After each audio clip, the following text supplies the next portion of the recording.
They were extremely close to the opened reactor number 4. Due to the Soviet practice of keeping every accident hidden as long as possible, nobody told them to get away. So they stayed on site for another few hours after the disaster had already happened. Simply because nobody called them off.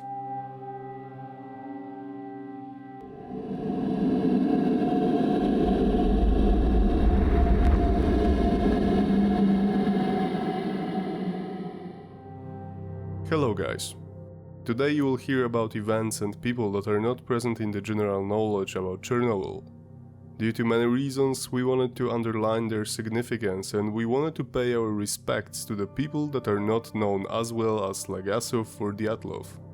You may not know that, but we are interested in Chernobyl long before our game came to life.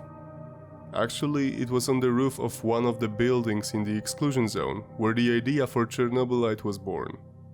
The view was both great and scary, the remains being slowly eaten by the flora, the time biting every foundation and wall.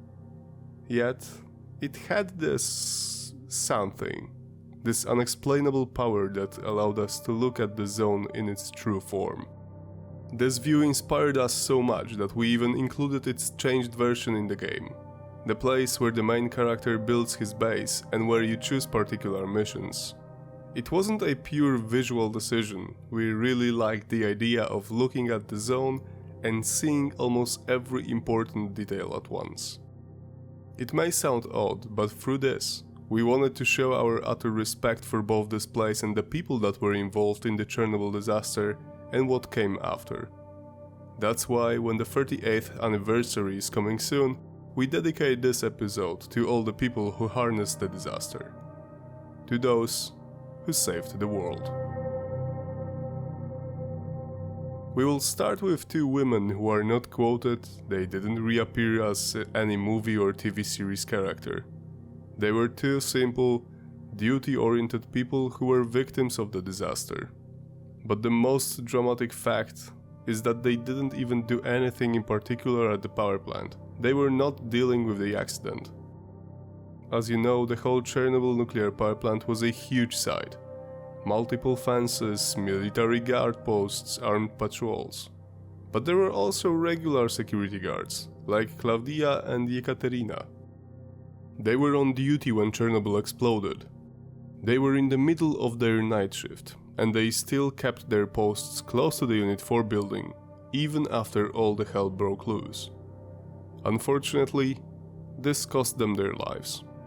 But why exactly? They were extremely close to the opened reactor number 4, and due to the Soviet practice of keeping every accident hidden as long as possible, nobody told them to get away. So they stayed on site for another few hours after the disaster had already happened, simply because nobody called them off.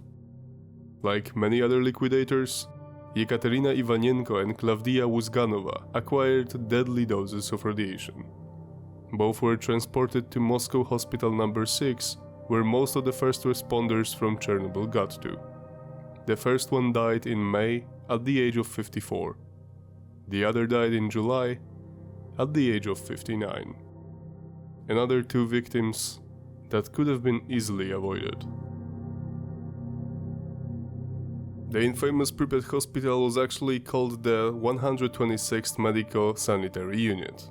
It served all the citizens of the Atomgrad as well as the power plant workers and their families, even if they didn't live in Pripyat. It was a big complex. Several few-story-high buildings connected to each other. It had a general infirmary and an additional 3 clinics. It could keep over 400 patients at the same time. No one ever returned there after the evacuation of Pripyat. You may know this place especially because it's one of the most recognized landmarks in the Chernobyl exclusion zone. Its corridors are often photographed by visiting stalkers. Destroyed rooms, broken tiles, missing doors, plants getting inside through opened or shattered windows. There is also the basement, which still is one of the more dangerous places in the zone due to high radiation.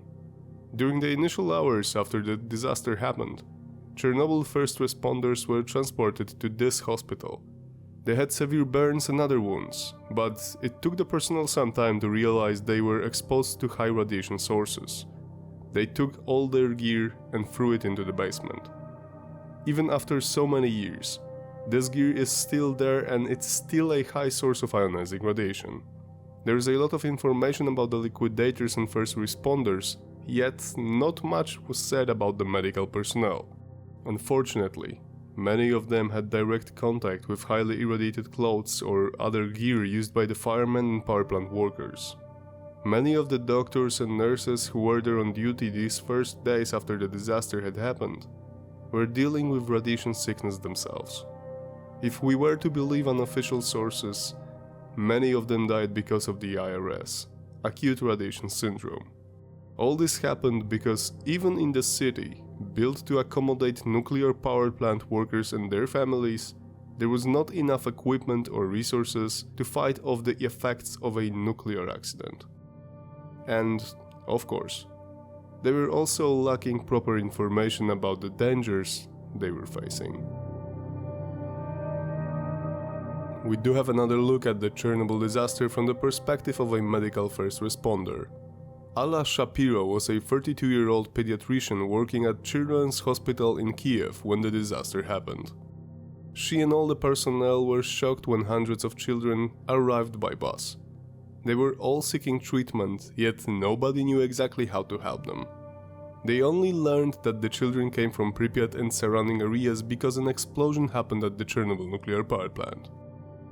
The government told them nothing, and even if they had, they would still be almost helpless. There was no protocol for a nuclear disaster of this magnitude. As Shapiro recalls, every supply, even the basic ones, was severely limited. They had to adapt to the situation rather than help according to their knowledge. She gave many interviews after emigrating to the United States. She also published books. Her memories are harsh for the Soviet Union. She said that the government was misleading the public, and because of that, the response to the accident could be a lot better than it was. Alla didn't have any time to be scared or to get prepared, as she put it in one interview. All the medical staff tried to comfort the children.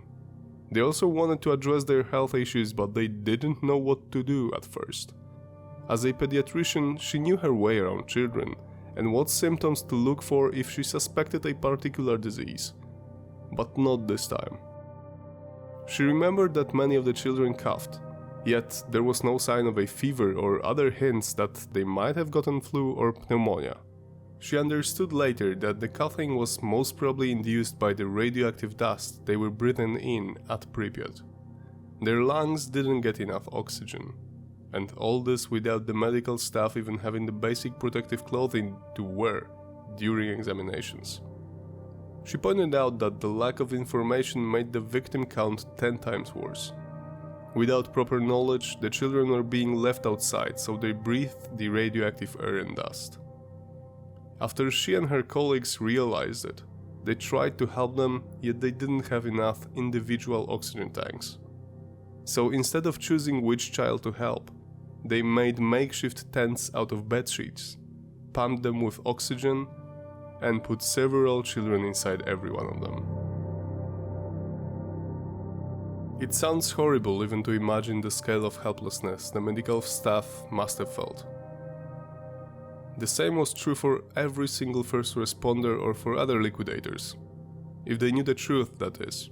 As many of them died without even knowing that being at Chernobyl cost them their lives. But here we are again. The scale of the disaster and the reasons behind it are one thing. But the unpreparedness, classifying information, keeping the public uninformed. These are the crimes of the Soviet leadership. I hope you learned something new today.